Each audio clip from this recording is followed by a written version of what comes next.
നമസ്കാരം. ഞാൻ ഡോക്ടർ രാജലക്ഷ്മി തമ്പാമഠം. തുലാമാസം വരികയാണ്.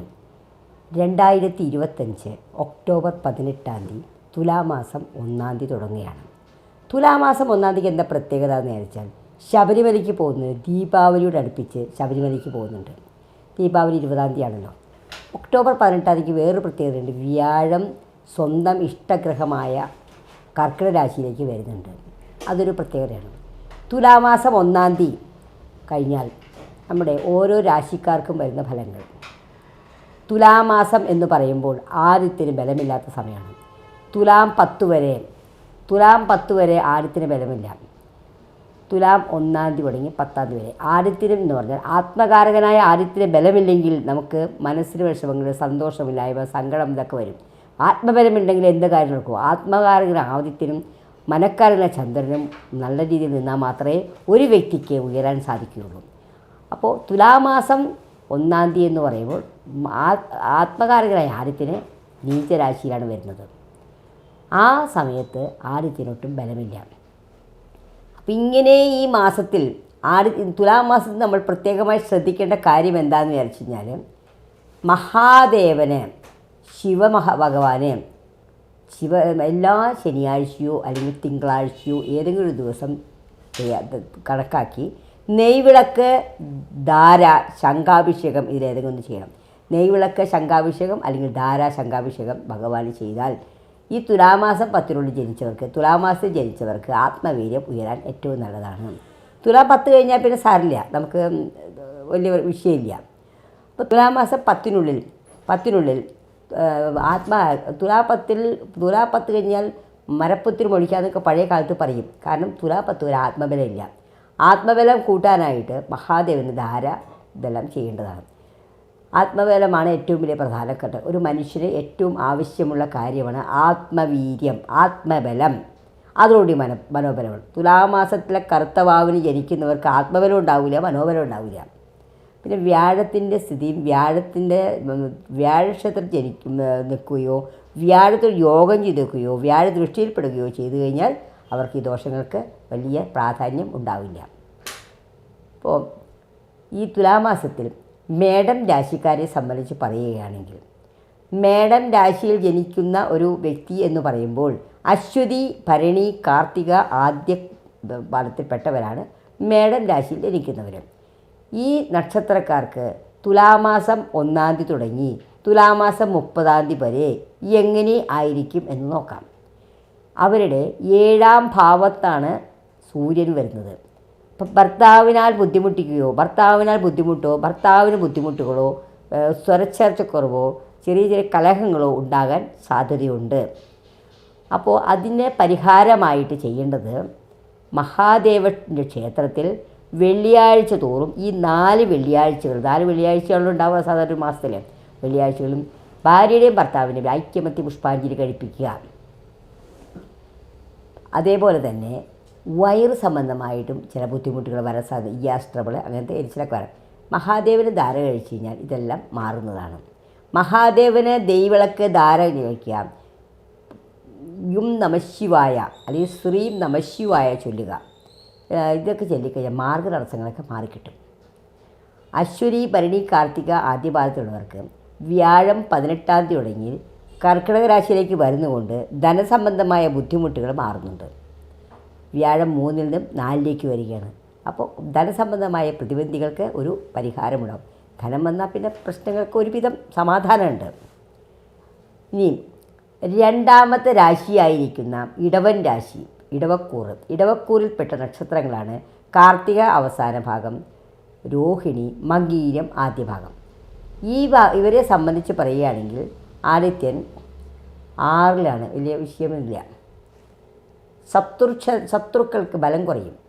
അപ്പോൾ വ്യാഴം 3 വ്യാഴത്തിന് 7ാം ഭാവത്തേക്ക് ദൃഷ്ടിയുണ്ട്. എങ്കിലും വ്യാഴപ്രീതിയാണ് ഇവർ കൂടുതലായിട്ടും ചെയ്യേണ്ടത്. വ്യാഴത്തിന് കൃഷ്ണൻ്റെയോ മഹാവിഷ്ണു ക്ഷേത്രങ്ങളിൽ എല്ലാ വ്യാഴാഴ്ചയും വ്യാഴഹോര, ഒരു ദിവസത്തെ ഹോര എന്ന് പറയുമ്പോൾ ആ ദിവസത്തെ ഉദയം തുടങ്ങി 1 മണിക്കൂറാണ് ഹോര. വ്യാഴാഴ്ച ദിവസങ്ങളിൽ 6നും 7നും ഇടയ്ക്ക് പോയി മഹാവിഷ്ണു ക്ഷേത്രത്തിൽ തുളസിമാല, തൃക്കൈവെണ്ണ, അതുപോലെ തന്നെ നെയ്വിളക്ക് ഇതെല്ലാം ചെയ്യുകയാണെങ്കിൽ അവർക്ക് സാമ്പത്തികപരമായ ബുദ്ധിമുട്ടുകൾക്ക് ഒരു ശമനമുണ്ടാകുന്നു. അടുത്ത രാശിയായിരിക്കുന്ന മിഥുനൻ രാശി. മിഥുനൻ രാശിക്കാരെ സംബന്ധിച്ചിടത്തോളം 5-ലാണ് സൂര്യൻ വരുന്നത്. മക്കളെ കൊണ്ട് ടെൻഷൻ, മക്കൾക്ക് പറഞ്ഞാൽ കേൾക്കില്ല, മക്കൾക്കത് ബുദ്ധിമുട്ടുകൾ വരിക, ഇങ്ങനെ മനസ്സിനെപ്പോഴും ഇളകിക്കൊണ്ടിരിക്കും. മനസ്സിന് ആവശ്യമില്ലാത്ത ചിന്തകൾ വന്ന് എപ്പോഴും വിഷമിപ്പിച്ചുകൊണ്ടിരിക്കും. അതിന് പരിഹാരമായിട്ട് മെഡിറ്റേഷൻ ചെയ്യുക. യോഗ മെഡിറ്റേഷൻ നമ്മളൊരു മനുഷ്യൻ അത്യാവശ്യമായിട്ട് ചെയ്യണം. ശരീരത്തിന് വ്യായാമം വളരെ കുറഞ്ഞ കാലഘട്ടമാണിപ്പോൾ. നമുക്ക് വലിയ അധ്വാനങ്ങളൊന്നുമില്ല. അപ്പോൾ യോഗ ചെയ്യണം. അതുപോലെ തന്നെ മെഡിറ്റേഷൻ ചെയ്യുക, ധ്യാനം ചെയ്യുക. ഇതൊക്കെ ചെയ്തു കഴിയുമ്പോൾ മനസ്സിനൊരു ധൈര്യം വരും. ഇവർക്ക് വ്യാഴം അനുകൂലമാണ്. വ്യാഴം 2-ലാണ്, സമാധാനമുണ്ട്. പക്ഷേ മക്കളെ കൊണ്ട് പ്രശ്നം വരാതിരിക്കാൻ, ബുദ്ധിമുട്ട് വരാതിരിക്കാൻ ലളിതാ സഹസ്രനാമത്തിൽ 134-ാം ശ്ലോകം രാജരാജേശ്വരി രാജധാനി രാജ്യവല്ലഭി ആ 2 വരി സൂര്യഭഗവാനെ നോക്കി 108 പ്രാവശ്യം ജപിച്ചാൽ മക്കൾക്ക് വരുന്ന ബുദ്ധിമുട്ടുകൾക്ക് മാറ്റം വരുന്നതാണ്. അതുപോലെ സദാസമയം നാരായണ ജപിച്ചുകൊണ്ട് നടന്നാലും മാറ്റം വരും. പിന്നെ നമശിവായ പ്രകൃതിയെ നോക്കി നമശിവായ എന്ന് ചൊല്ലുക. രാവിലെ പ്രകൃതിയെ നോക്കി നമശിവായ ചൊല്ലുക. മഹാദേവനെയും പാർവതി ദേവിയെയും പ്രാർത്ഥിച്ച് ഓം നമശിവായ ചൊല്ലിയാൽ അവരുടെ ബുദ്ധിമുട്ടുകൾക്ക് ഒരു സമാധാനം ഉണ്ടാകുന്നു. മനപ്രയാസത്തിന് ശാശ്വതമായ ഒരു പരിഹാരമായിരിക്കും. അതേപോലെ ശിവക്ഷേത്രത്തിൽ തിങ്കളാഴ്ച തോറും ശിവന് ശംഖാഭിഷേകമോ ധാരയോ നെയ്വിളക്കോ കൂടി ചെയ്താൽ വളരെ ഉത്തമമായിരിക്കും. കർക്കിടക രാശിയാണ് അടുത്തത്. കർക്കിടക രാശിയെ സംബന്ധിച്ച് പറയുകയാണെങ്കിൽ അവർക്ക് വ്യാഴം അനുകൂലമായിട്ട് വന്നിട്ടുണ്ട്, 2 ശുക്രനുണ്ട്, എല്ലാം ശരിയാണ്. പക്ഷേ കുടുംബത്തിൽ അമ്മയ്ക്ക്, മാതാവിന് വാഹനത്തിനൊക്കെ പ്രശ്നങ്ങൾ വരാൻ സാധ്യതയുണ്ട്. ആദിത്യൻ നീചത്തിലായതുകൊണ്ട് മാതാവ് വാഹനം ഇത് വളരെ ശ്രദ്ധിക്കുക. വാഹനത്തിൽ കയറുമ്പോഴും എപ്പോഴും ശ്രീരാമ ജയ് രാമ ജയ് രാമ അല്ലെങ്കിൽ രാമ ജപിക്കുക. ഹനുമാൻ സ്വാമിയെ ജപിച്ചിട്ട് വാഹനത്തിൽ കയറിയാൽ യാതൊരു അപകടവും ഉണ്ടാവില്ല. എപ്പോഴും ഹനുമാൻ സ്വാമി ധ്യാനിച്ചിട്ട് മാത്രമേ വാഹനത്തിൽ കയറാവൂ. അതാണ് ശ്രീരാമ ജയ് രാമ എന്ന് ചൊല്ലിയിട്ട് വേണം വാഹനത്തിൽ കയറാനും ഇറങ്ങാനായിട്ടും. ഇറങ്ങുമ്പോൾ അപകടം വരാമല്ലോ. അപ്പോൾ അത് വളരെയധികം ശ്രദ്ധിക്കണം. പിന്നെ മാതാവിനോട് കൊണ്ട് സ്നേഹം കാണിക്കുക. മാതാവിൻ്റെ പേരിൽ ധാര കഴിക്കുക. ശനിയാഴ്ച തോറും അമ്മയുടെ പേരിൽ ധാര കഴിക്കുക. വാഹനങ്ങൾ ശ്രദ്ധിക്കുക. വാഹനം ചെക്ക് ചെയ്തിട്ട് ഇറങ്ങാവൂ. ടയറ് അതിന് കാറ്റുണ്ടോ എന്നൊക്കെ നോക്കിയിട്ട് വാഹനത്തിൽ എന്തൊക്കെ ശ്രദ്ധിക്കാവോ അതൊക്കെ ശ്രദ്ധിച്ചിട്ട് ബ്രേക്കൊക്കെ നോക്കിയിട്ട് ഇറങ്ങാവൂ. ഈ ഒരു മാസം വളരെയധികം ശ്രദ്ധിക്കേണ്ടതാണ്. അടുത്ത രാശിയായിരിക്കുന്ന മകം രാശിയാണ്, അതായത് ചിങ്ങക്കൂറ്. മിഥുനക്കൂറിൽ വരുന്ന നക്ഷത്രങ്ങളാണ് മകീരം അവസാനം, തിരുവാതിര, പുണർദം ആദ്യം. ഈ വാരാണ് ശ്രദ്ധിക്കേണ്ടത്. കർക്കിടകത്തിൽ വരുന്ന രാശിക്കാരാണ് പുണർദം അവസാനം, പൂയം, ആയില്യം. ഇവർ ഈ ചിങ്ങക്കൂറിൽ വരുന്ന നക്ഷത്രങ്ങളാണ് മകം, പൂരം, ഉത്രം ആദ്യം. ഈ രാശിക്കാർക്ക് ധനപരമായിട്ട് ഇത്തിരി ബുദ്ധിമുട്ടുകളൊക്കെ ഉണ്ടാകും. കാരണം 12-ലാണ് വ്യാഴം. ആവശ്യമില്ലാത്ത ചിലവുകൾ വരിക, അങ്ങനെയൊക്കെ ഒരു ബുദ്ധിമുട്ടുള്ള സമയമാണ്. അപ്പോൾ വ്യാഴപ്രീതി അത്യാവശ്യമാണ്. എല്ലാ വ്യാഴാഴ്ചയും വ്യാഴഹൊരയിൽ വിഷ്ണു ക്ഷേത്രം അല്ലെങ്കിൽ ശ്രീകൃഷ്ണ ഭഗവാന്റെ അമ്പലത്തിൽ പോയി തുളസിമാല, നെയ്വിളക്ക് 4 പ്രദക്ഷിണം വയ്ക്കുക. ഓം നമോ നാരായണായ ചൊല്ലി പ്രദക്ഷിണം വയ്ക്കുക. രാവിലെയും വൈകുന്നേരവും 108 പ്രാവശ്യം നമശിവായ നാരായണൻ ജപിക്കുക. ഇങ്ങനെയൊക്കെ ചെയ്യുമ്പോൾ അവർക്ക് സമാധാനം ഉണ്ടാവും. അവരെ സംബന്ധിച്ച് 3-ലാണ് ആദിത്യൻ. വലിയ വിഷയമൊന്നുമില്ല. കൂട്ടുകാരാൽ ചതിക്കപ്പെടരുത്. സഹോദരന്മാർക്ക് അസുഖം വരാം. കൂട്ടുകാർ ചതിക്കപ്പെടാം, സഹോദരന്മാർക്ക് അസുഖങ്ങൾ വരാം. അപ്പോൾ കീഴ് സഹോദരന്മാരോ സഹോദരിമാരോ ഉണ്ടെങ്കിൽ അവരുടെ പേരിൽ ശനിയാഴ്ച തോറും മഹാദേവന്, ശിവന് ശംഖാഭിഷേകമോ ധാരയോ നെയ്വിളക്കോ ചെയ്താൽ വളരെ നന്നായിരിക്കും.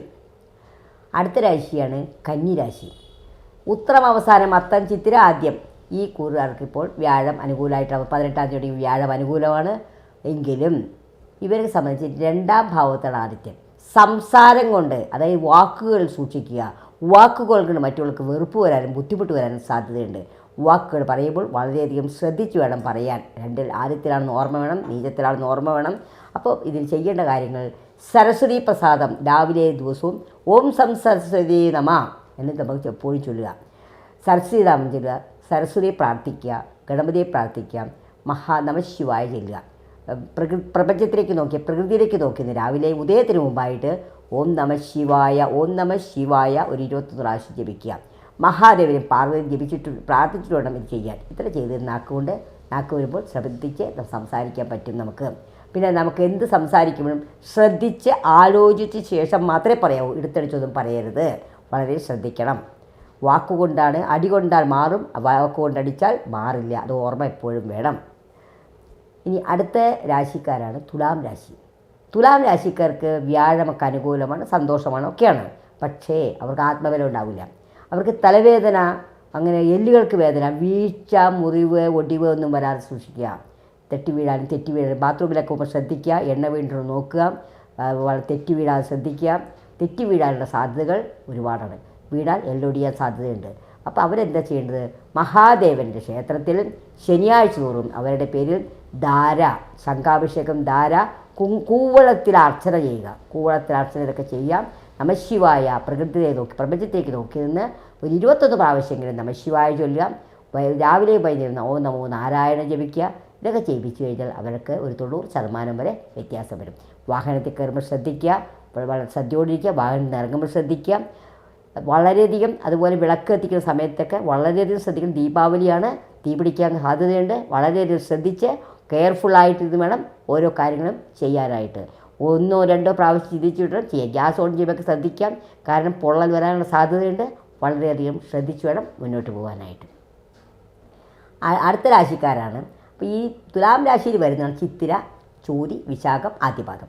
ഇനി അടുത്ത രാശിയാണ് വിശാഖം അവസാനം, അനിഴം, തൃക്കേട്ട. ഈ നക്ഷത്രക്കാരെ സംബന്ധിച്ച് 12ലാണ് ആദിത്യൻ. ഉറക്കക്കേടുണ്ടാവും, ഉറക്കക്കുറയും, ആവശ്യമില്ലാത്ത ചിന്തകൾ. വ്യാഴമൊക്കെ അനുകൂലമാണ്, ഒക്കെ നല്ലതാണ്. പക്ഷേ ആവശ്യമില്ലാത്ത ചിന്തകൾ കൊണ്ട് അവർക്ക് ഉറക്കം നഷ്ടപ്പെടാൻ സാധ്യതയുണ്ട്. ആവശ്യമില്ലാത്ത കാര്യങ്ങൾ ഇടപെട്ട് പഴി കേൾക്കാനും സാധ്യതയുള്ള സമയമാണ്. അപ്പോൾ വളരെയധികം ശ്രദ്ധിക്കുക.